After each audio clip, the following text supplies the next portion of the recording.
بسم اللہ الرحمن الرحیم۔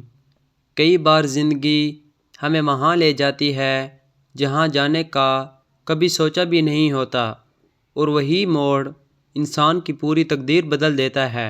ایک ایسی ہی حیران کر دینے والی کہانی ہے ایک نوجوان لڑکے زیان کی، جو ایک چھوٹے سے قصبے میں پیدا ہوا، مگر اس کے خواب اس قصبے کی گلیوں سے کہیں بڑے تھے۔ زیان ہمیشہ سے ایک چپ سا سوچ میں ڈوبا رہنے والا لڑکا تھا۔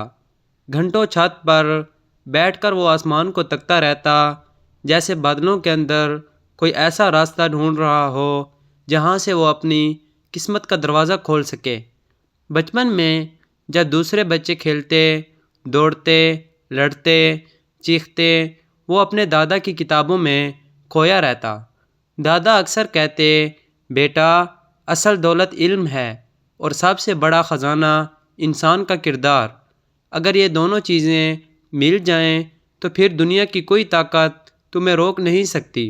یہی بات اس کے دل میں جڑ پکڑ گئی، مگر دور کہیں ایسا لگتا تھا کہ قسمت اس کے لیے کچھ اور لکھ رہی ہے۔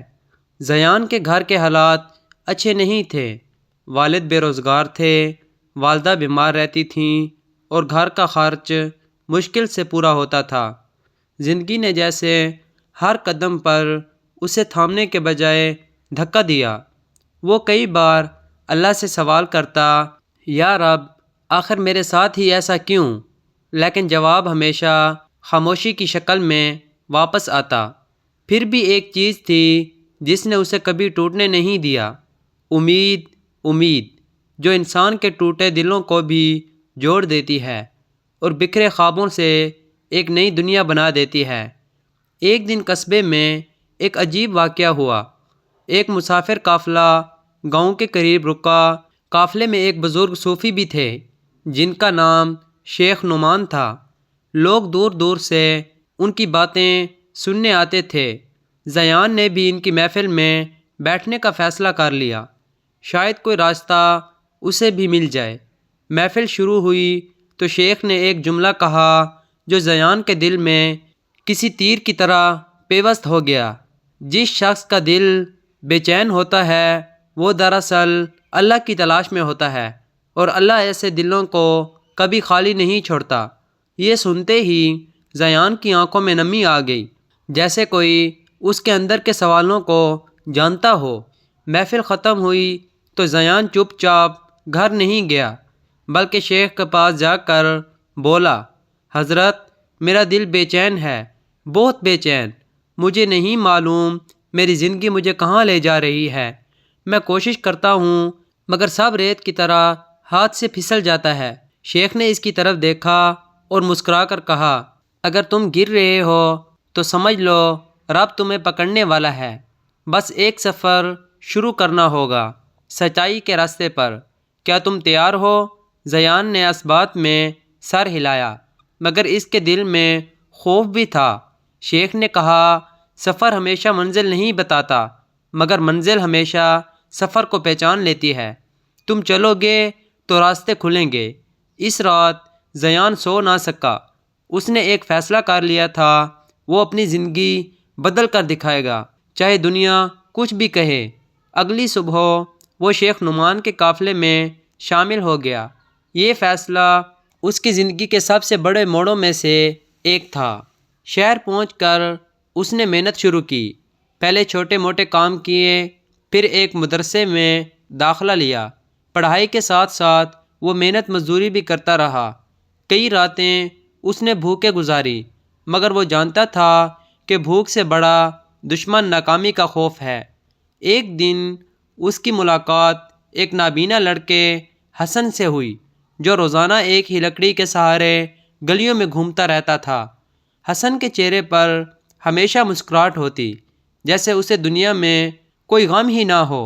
ایک روز زیان نے پوچھ لیا، تم نابینا ہو، گھر بھی نہیں، پیسے بھی نہیں، پھر بھی مسکراتے کیسے رہتے ہو؟ حسن نے کہا، کیونکہ میں نے اللہ کو کبھی چھوڑا ہی نہیں، اور جو اللہ کو نہیں چھوڑتا اللہ اسے کبھی اکیلا نہیں چھوڑتا۔ یہ بات زیان کی روح تک اتر گئی۔ اس نے سوچا، اگر یہ لڑکا اندھیرے میں رہ کر بھی امید رکھ سکتا ہے تو میں کیوں نہیں۔ وہ حسن کا دوست بن گیا۔ کئی بار وہ اسے کھانا کھلاتا، کپڑے دلاتا اور اکثر بیٹھ کر اسے قرآن سناتا۔ ایک دن حسن نے اسے کہا، زیان تم بہت خاص ہو، تمہیں بس ابھی خود اپنی پہچان نہیں ہوئی۔ کبھی کبھی اللہ کچھ لوگ زمین پر بھیجتا ہی اس لیے ہے کہ وہ دوسروں کے دلوں میں روشنی ڈالیں۔ شاید تم بھی انہی میں سے ہو۔ زیان مسکرا تو دیا مگر اسے یقین نہ آیا۔ وقت گزرتا گیا، پڑھائی مکمل ہونے لگی، مگر ایک دن اچانک زیان پر آسمان ٹوٹ پڑا۔ اسے خبر ملی کہ اس کے والد شدید بیمار ہو گئے ہیں۔ اس نے سب کچھ چھوڑا اور فوراً واپس قصبے بھاگا۔ گھر پہنچا تو حالات پہلے سے بھی بدتر تھے۔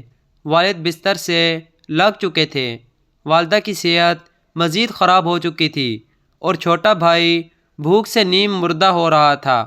زیان نے سارا سامان رکھا اور بیٹھ کر رونے لگا، یا اللہ، میں تو زندگی بدلنے نکلا تھا، یہ سب کیا ہو گیا؟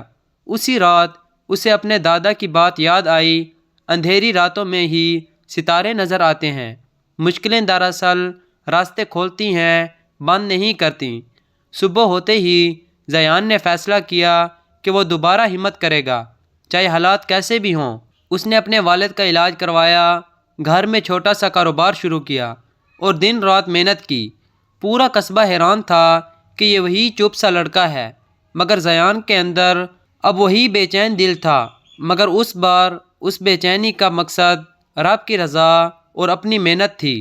کچھ سال میں اس نے مدرسہ بھی کھول لیا، یتیم بچوں کے لیے جگہ بھی بنا دی اور حسن کو بھی شہر سے اپنے پاس لے آیا۔ حسن نے ایک دن اسے کہا، زیان تمہیں یاد ہے میں نے کہا تھا کہ تم خاص ہو، دیکھ لیا؟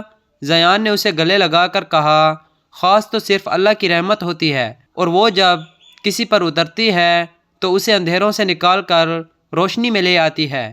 پھر ایک دن شیخ نعمان دوبارہ قصبے میں آئے۔ زیان انہیں احترام سے ملا۔ شیخ نے اسے غور سے دیکھا، پھر کہا، میں نے کہا تھا نا، منزل سفر کو پہچان لیتی ہے۔ تم چل پڑے تھے اور آج منزل نے تمہیں پہچان لیا ہے۔ زیان کی آنکھیں بھر آئیں۔ اس نے سوچا، اگر اس دن میں قدم نہ اٹھاتا تو آج میں یہاں نہ ہوتا، اور اس لمحے اسے ایک چیز پوری طاقت سے محسوس ہوئی، جب انسان اپنے رب پر بھروسہ کر کے آگے بڑھتا ہے تو راستے خود بخود بن جاتے ہیں۔